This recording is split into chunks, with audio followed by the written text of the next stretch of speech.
On the eve of its grand inauguration, an 80,000 crore rupee oil refinery in Rajasthan went up in flames. The Pachpadra project was designed as a colossal public-private partnership.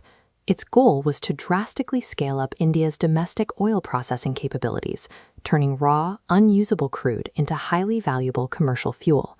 The timing of the blaze raises immediate questions.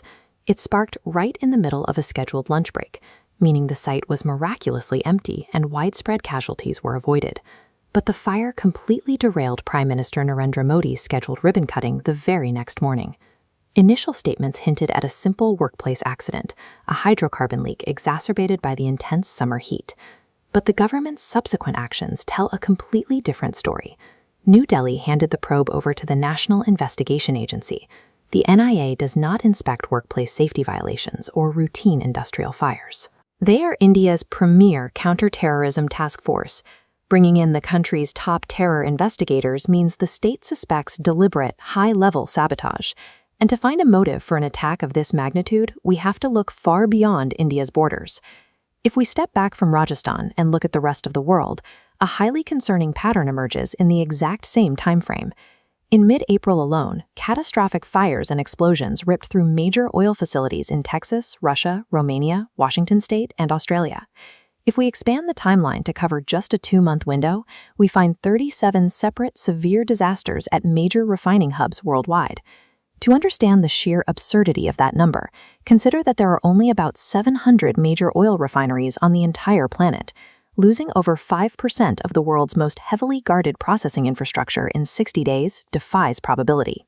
When dozens of highly secured industrial plants suffer catastrophic failures concurrently, it crosses the line from coincidence into a mathematical near impossibility. The data points directly to a coordinated global shadow war. The world's largest powers, specifically the United States, China, and Russia, are actively engaged in a covert conflict over global energy dominance. Recently, the United States deployed aggressive tactics to sever China's access to crude oil. They have systematically squeezed Beijing's 3 primary suppliers, choking off imports from Venezuela, Russia, and Iran. These maneuvers are designed to physically restrict critical shipping lanes and exploit geographic choke points, making it incredibly difficult for raw materials to reach Chinese ports. But superpowers cannot afford direct military confrontation, so the strategy targets processing infrastructure. Raw crude oil is virtually useless to an economy until a refinery distills it into diesel, gasoline, or aviation fuel. The attacks are becoming increasingly brazen.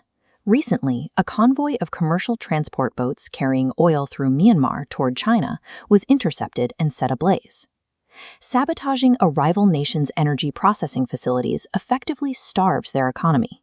It achieves the devastating results of a military strike without ever officially deploying a single soldier. Which brings us back to the burning wreckage at the Pachpadra refinery. We do not yet have publicly released proof of foreign interference, but an empty site during a lunch break, an inauguration destroyed, and a sudden global spike in identical disasters means the government's decision to send in the NIA is the only logical response. India is aggressively expanding its footprint in global energy markets. Corporations like Reliance Industries are pushing massive new investments directly into the U.S. energy sector.